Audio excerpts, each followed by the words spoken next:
because we recently did a stream where we talked about cultural Marxism, right? Take Marxism, I think you can boil down to looking at everything through an oppressor-oppressed lens. Proletariat, bourgeoisie. It's basically putting someone in the proletariat and someone in the bourgeoisie of anything that you're examining. This is why that lens is toxic. True.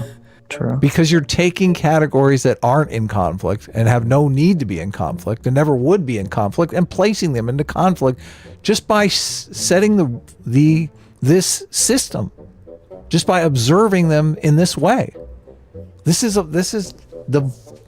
what color blindness seeks to avoid.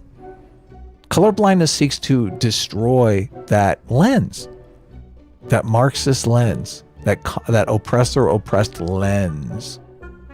We're supposed to. This bothers me a lot. One of today's debaters, Coleman Hughes, gave a talk about color blindness at our flagship event this year in Vancouver.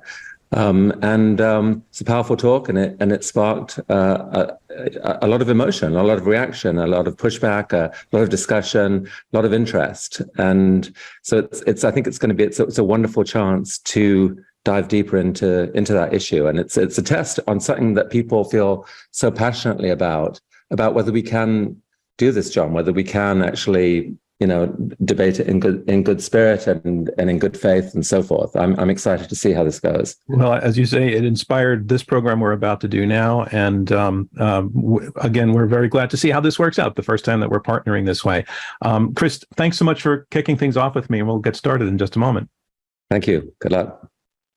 So to what we are debating this time, when the Supreme Court recently struck down the use of affirmative action in college admissions, one of the concepts that the conservative and liberal justices disagreed on was that of color blindness. The idea that not using race to determine either one's judgment of another person or how to offer opportunities to another person is the most fair way to proceed and amounts to treating everyone equally. But color blindness defined that way also has many critics who say that the concept overlooks the realities of racism that persists in our society, and that not taking race into account in many situations is the opposite of being fair. So the court may have settled the law on affirmative action for now, but colorblindness as a value is far from a settled question, and that is what we are taking on in this debate, where we are asking, does colorblindness perpetuate racism? So let's get to it and meet our debaters. Answering yes, in arguing that the answer to that question is yes, I want to welcome New York Times columnist Jamelle Bouie. Jamelle, welcome back to Open to Debate. It's great to have you here. Thank you for having me. And answering no to that question, does colorblindness perpetuate racism? Host of the podcast Conversations with Coleman, contributing writer to the Free Press, Coleman Hughes. Coleman, you are also a previous guest on the program, so I want to say to you also, welcome back to Open to Debate. Great to be back. So before we get started, I just want to explain that we're going to have some structure to this.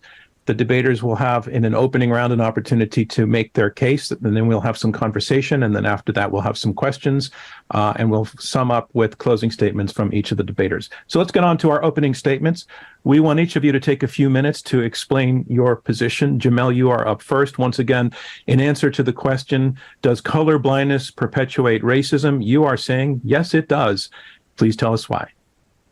All right, let's get started. So as you said, the question at hand is, does color blindness perpetuate racism? And I think that before we try to answer the question, it is worth defining the terms of the question, in part because people have different senses of what each of these words mean. So color blindness, I think it's fair to say, in its modern form, is generally understood, as Coleman has written, in fact, to be the idea that we should strive to treat people without regard to race in our public policy and our private lives. My main concern here is public policy, so I think we can say that to be colorblind means that the state in particular does not see race as a social reality, does not acknowledge it. Okay, wait, hold on. Okay, so he defined colorblindness. Here is public policy to be the idea that we should strive to treat people without regard to race in our public policy and our private lives. Okay, do you have a Is that an acceptable definition of color blindness? Yeah, I agree. Okay. I agree You too. disagree? Yeah. I agree. I guess the wiggle room will be in what it means to strive, right? Like, is strive a long-term goal? Is it a short-term goal?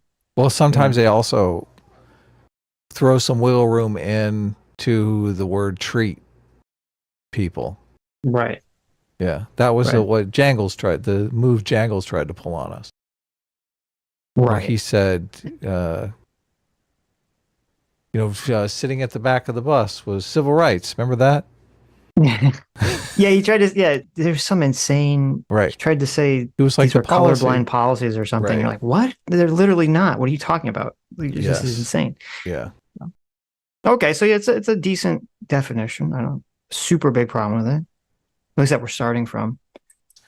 My main concern here is public policy. So I think we can say that to be colorblind means that the state in particular does not see race as a social reality, does not acknowledge it. Okay. That's bullshit. He's already cheating. Right. So he's saying that colorblind means the state will not acknowledge the existence of race as just how people perceive it, which, well, I guess you have to ask him, what does he mean by state acknowledging it? Like, you're saying it's on that the census. They keep track of it on voting records. They keep track of it in hospital records. Like, what the hell is he talking about? Right. Like, I think broadly it's fine for this. I mean, the state is aware of it, and is aware that it exists. Does that mean that you should have laws should be specifically targeting race in some specific fashion? Probably for the most part, not. Right. So I don't think it's fair to then categorize that as like the state is like sticking its fingers in its ears and closing its eyes and pretending like race doesn't exist. Yeah, it's bullshit. But I think this actually raises an additional question, which is, what is race? And we know that race does not exist independently of a set of historic conditions.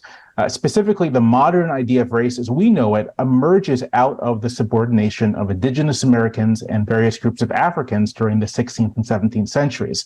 It was a conceptual schema that explained and justified their enslavement and exploitation. And so I think given those facts, So he smuggles in the race only exists to oppress people. That's like that's kind of a giant claim that he just flopped down on the table there. Well, this is kind of something Nate brought up that Dialogue always got very mad about for some reason, where Nate said it's important to remember that they were already enslaving people and then use race as kind of a post hoc rationalization to justify it, as opposed to people were racist and that's why they went looking for, African slaves. Yeah, when they were enslaving people who were of the same race, they found other justifications like, oh, they're from a different tribe. Those people are not smart. Those people different are class, the religion. underclass. We're the aristocrats. They're those people are the serfs. They always came up with ways to justify it. Yeah, exactly. Of course, that's what humans do. They look for ways to justify what they want to do. But the weird thing I don't understand this. Whenever I hear these far lefty types talk about this, they always make sure to bring this up. They think this is like so important. Race only exists because, white people wanted to subjugate black people, right? They always bring this up every time you have this conversation. And I don't know why, because I just say, well, that's why we should get rid of it, right? Oh yeah, that's a good point. That's a great point. Like if this category was only it created to subjugate someone, then shouldn't you be in favor of getting rid of the category? They can't get rid of the lens though, because the lens is oppressor oppressed. That's the only lens they have on society. Men are oppressing women. Yes. Whites are oppressing blacks. Rich are oppressing poor. That's the only lens they have. So the lens has to exist. That's a great point. Yeah, that's a great point. But this is the thing. I don't feel like that is a useful lens for men versus women, because men and women have to collaborate on all kinds of things. Business, family, politics, it's not a good idea to categorize men and women as in a war of the sexes constantly. Sooner or later, they have to collaborate on various projects. Same exact thing with race. Why is it a good lens to look at race through? Why is it a good way to categorize race as some socially constructed feature of society designed to oppress people? You think that's going to foster cooperation between the quote unquote racists? No. Yeah, it's not. No. Well, and it's interesting because, because if all these leftist race gender theorist stuff, they're all rooted in conflict theory, which is the idea that history is a series of conflicts between different groups of people. Originally, Marx had it, the elites versus the poors. And then now we have it mapped onto men versus women and white versus black. And if that is the framework, if the base framework of reality that you're proposing is that reality is a series of conflicts between groups, then obviously you have to defend the category and existence of the group. Because if you eliminate the category in the group, your entire theory of the world doesn't work anymore. And that is the problem right there. They're defending the lens. And race just so happens to be the point that they're defending it on right here. Yeah. Well, and it's funny because we talk to so many people on the left, President Sunday, who want to deconstruct every category to meaninglessness. But you somehow have to protect the oppressed categories. Oh, of course. Yeah. And this is kind of what, James Lindsay's always talking about with Kimberly Crenshaw in her intersectionality paper or some of her other papers, is that she was basically like, oh yeah, you can deconstruct every category except for black and except for oppressed categories, right? Because to deconstruct those categories is like inherent racism or sexism. Yeah, that's where they get all their political power from. Yeah. Strange how that works, right? Don't deconstruct the category where I'm getting all of my political power from.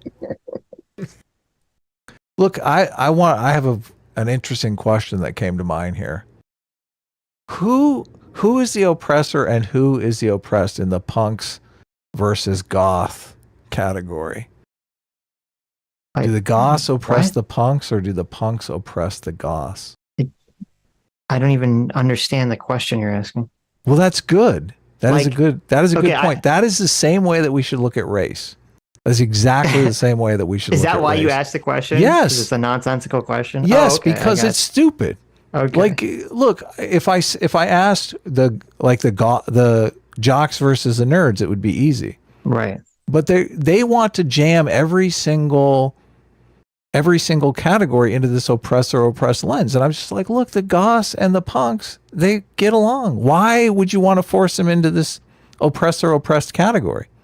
You're literally creating a conflict where one does not exist. Well, because their framework of reality is just that there are groups that are always at conflict. And so they have to look at it like, oh, the punks and the goths, they have to be at conflict eventually. This is why that lens is toxic. True. Because you're taking categories that aren't in conflict and have no need to be in conflict and never would be in conflict and placing them into conflict just by setting this system, just by observing them in this way. This is what color blindness seeks to avoid. Color blindness seeks to destroy that lens, that Marxist lens, that oppressor-oppressed lens. We're supposed to. This bothers me a lot because we recently did a stream where we talked about cultural Marxism, right? And it so bugs me that a lot of the Marxists who object to the term cultural Marxism, they never address the substance of what cultural Marxism means. It's basically Marxism. I think you can boil down to looking at everything through an oppressor-oppressed lens. Proletariat, bourgeoisie. It's basically putting someone in the proletariat and someone in the bourgeoisie of anything that you're examining. But to look at race with that. I mean, that's what cultural Marxism is. They never, ever, they just are offended by the fact that you're using the term Marxist in this derogatory way. And fair enough, obviously they're Marxists, so they want to protect their turf somewhat. Mm-hmm. But why? They have all this training in Marxist theory. Like, address the substance of the fucking argument, okay? Well, it's interesting because whenever I've gotten to these arguments with progressives or flavors of socialists on Twitter, almost all of them literally understand almost nothing about any of the theories or philosophies they're pushing. So you're like, I was in this like argument with this guy who was identifying as a libertarian socialist, like Vosh. He didn't know that socialism was a critique of liberalism. And he refused to believe, he refused to believe that socialism was a critique of liberalism. He sent me some article from the Jacobin, and it literally made my point. And I showed him, I said, your article you sent me is making my point. It's a guy who's saying, hey, I know that every single person views Marx as a critique of liberalism, but he didn't want to throw away the whole thing. And here's 2 elements that he wanted to keep, or he said were good. And I said, you sent me this thing that proves my point. And it's just like, he just can't see it. He just can't see it. And then when you bring up, and it's the same thing, because he's like, oh, I sent him some Ryan Chapman videos. Like, that's the guy that believes in the neo-Nazis, the cultural Marxist conspiracy theories. It's like, oh my God, these people, they understand nothing. right. They watch Vosh, they watch some other idiot and just tells them a bunch of shit that their intuition goes, I like that. Yeah. And then when they say, oh, cultural Marxism, that's a Nazi conspiracy, they go, oh, boo, Nazi. Boo. So, Yeah, no, I mean, we could say it without using the words cultural Marxism. It's going to take a lot longer, right? I mean, you're going to have to lay out the entire argument that I just laid out. yes. But we can do it without using that term if it offends your sensibilities. I just want you to address the substance of the argument. Never Right. happens. Yeah. I mean, I guess we could one say of these days. conflict theory yeah. based on culture, or conflict theory based on race-based Yes. conflict theory. Yeah.